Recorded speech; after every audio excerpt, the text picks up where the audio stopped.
In today's video, I'm going to teach you how to change your default web browser on Windows.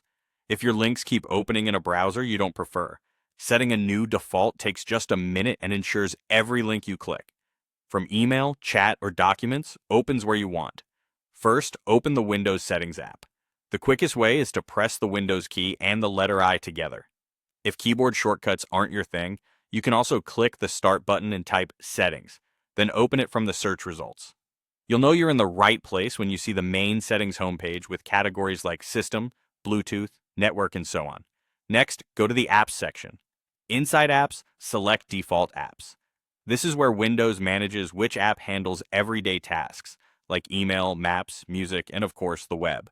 Default apps make sure the same program opens consistently when you click links or files.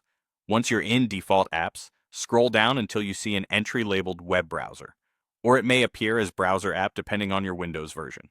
You'll see the icon of your current default browser right there. Click that entry to open a small list of browsers installed on your PC. If you don't see the one you want, make sure it's installed first, download it from the official website or the Microsoft Store, then come back to this screen. Finally, choose your preferred browser from the list, whether that's Chrome, Firefox, Edge, or another one you've installed. When you click it, Windows immediately switches the default.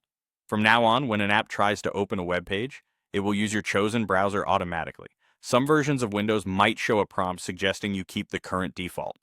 If that happens, simply confirm that you want to switch and continue. That's really all there is to it. A couple of quick notes to help you out. Occasionally, the first time you open your new browser, it may ask if you want to set it as default inside the app as well.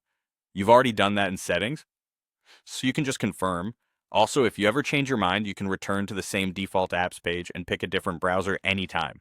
With your default browser set, your workflow will feel more consistent, and you won't have to copy and paste links manually. Thanks for watching, and if this helped, feel free to follow along for more straightforward Windows tips.